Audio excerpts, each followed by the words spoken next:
Estamos en el espacio cultural del programa de Fogón y Fogón y tenemos el enorme gusto de tener a nuestro columnista, Alfredo Alzugaray, investigador de la Biblioteca Nacional, que nos tiene hoy un invitado muy especial para esta noche de cultura y literatura. Alfredo, Álvaro, buenas tardes, preséntense. Bueno, buenas tardes, Roberto. Buenas tardes, soy Álvaro Díaz. Alfredo, te dejo la conducción. Bueno, muy bien. Bueno, estamos aquí con motivo de dos de los centenarios que se celebran este año en la literatura uruguaya. Me refiero a los del matrimonio de José Pedro Díaz y Amanda Berenguer, los dos nacidos en el año 1921, José Pedro el 12 de enero y Amanda Berenguer el 24 de junio.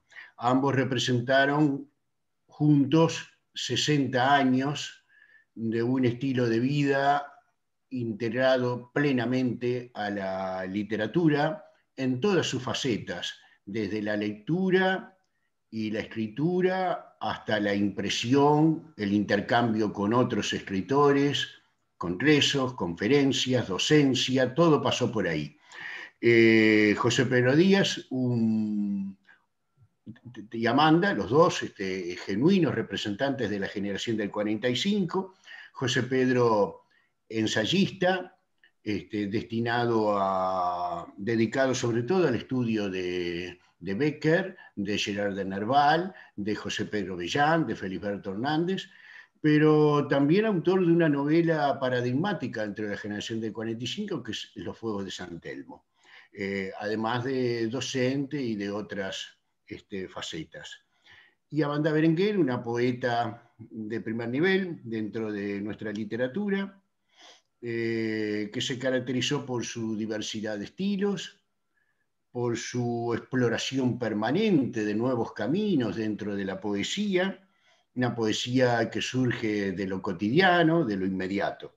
Bueno, y el centenario de ambos, que ha ido acompañado también, curiosamente, de manera casi increíble, milagrosa, de la aparición de un maletín que había quedado extraviado en la casa donde ambos vivían y que hemos recobrado felizmente en estos meses, un maletín que contiene unas 350 cartas, es la cifra última a la que he podido llegar, y que aparte de un enorme número de cartas familiares, también posee cartas de otros escritores contemporáneos que, en fin, intercambiaban con ellos durante un viaje a Europa en los años 50. Bueno, eso como introducción. No sé, Roberto, si tú querés hacerle una pregunta o le damos paso a Álvaro. Sí, Álvaro, contanos de ti. Bueno, ¿por qué estoy yo aquí? Porque desde el punto de vista genético soy el resultado de esa unión entre Amanda, mi madre, y José Pedro, mi padre. Yo podría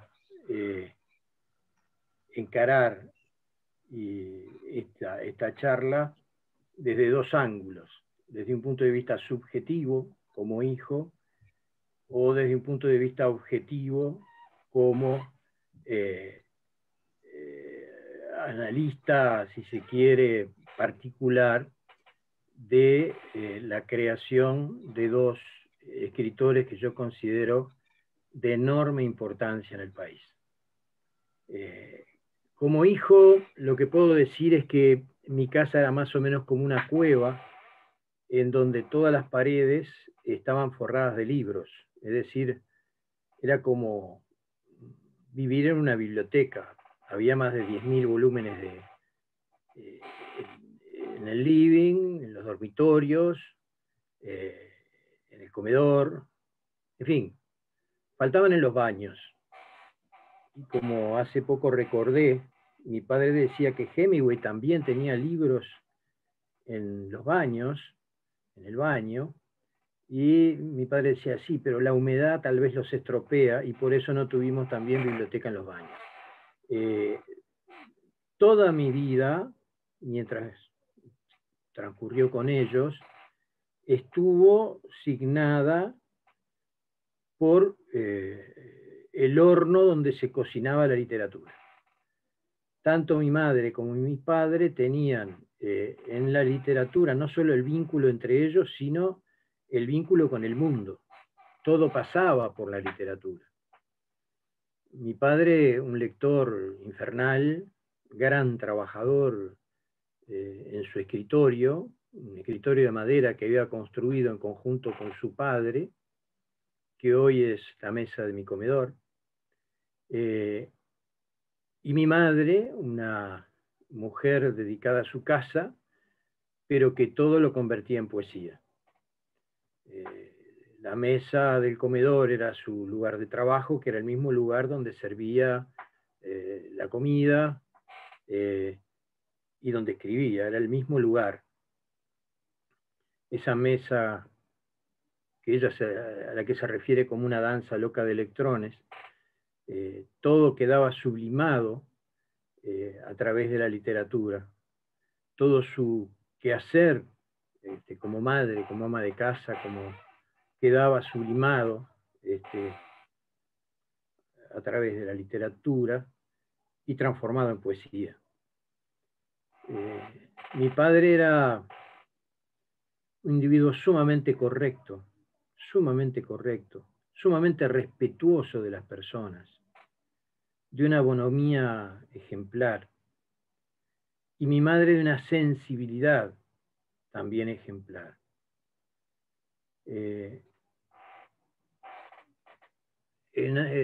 Mi padre de alguna manera admiraba a mi madre por su soltura como poeta, al mismo tiempo que se preocupaba por su dificultad para poder soltarse de la misma manera. Y mi madre que admiraba a mi padre por su racionalidad. Juntos también formaron ese horno donde se juntó la generación del 45, porque la calle Mangaripé 16-19, que era la casa de mis padres allí en Punta Gorda, era el lugar de reunión de esos jóvenes que permanentemente estaban discutiendo a propósito del quehacer literario. Allí se juntaba Carlos Maggi, Marina Silva Vila, Ángel Rama, Idea Vitale, Mario Arregui, su mujer Gladys Castelvecchi, Maneco Flores Mora y Chacha, su mujer. Y hay yo diría que ese era el núcleo fundamental de reunión, pero de todas maneras también había una serie de otras personas que también se juntaban en la casa, aunque con menor frecuencia.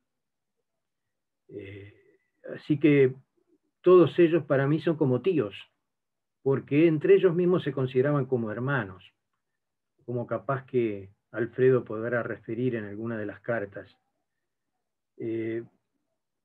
Yo nací en el 54, ya después de un viaje que ellos hicieron a Europa en el año 50, y que fue de alguna manera una bisagra, una charnela entre los jóvenes que estaban en esa fase inicial antes del 50, porque a partir de ese año empiezan a nacer los hijos de casi toda esa generación. Y aparece una nueva fase en donde se dispersan un poco. De todas maneras los contactos siguen, pero ya no eran tan frecuentes en mi casa como antes, de acuerdo a los relatos. En fin, yo preferiría que me preguntaran, porque si me dejan hablar puedo hablar horas, y me gustaría que fuera mucho más de intercambio que un monólogo, si les parece.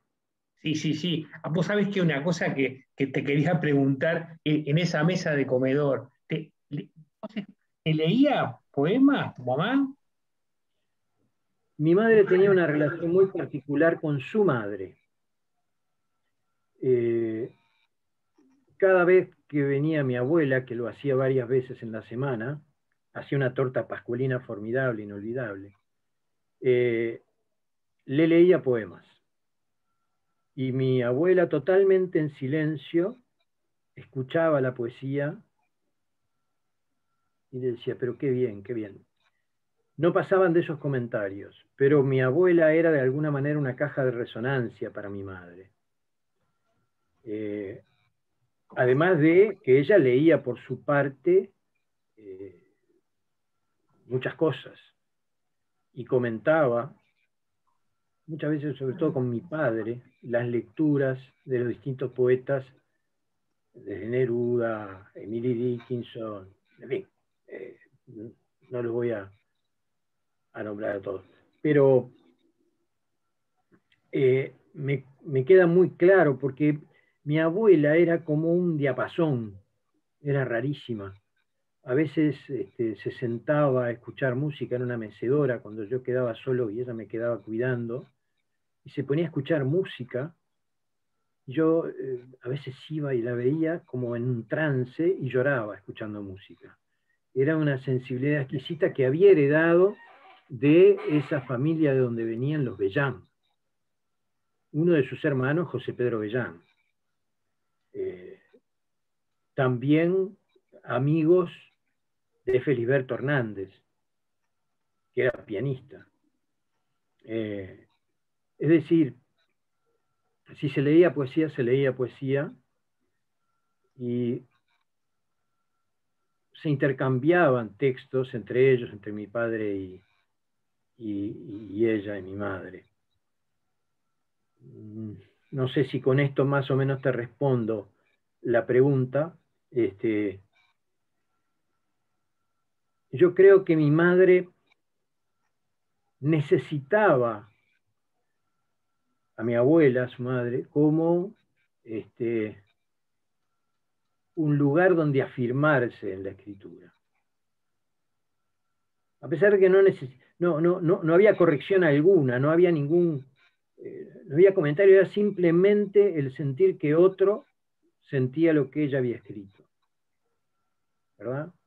Percibía el sentido último de esa poesía.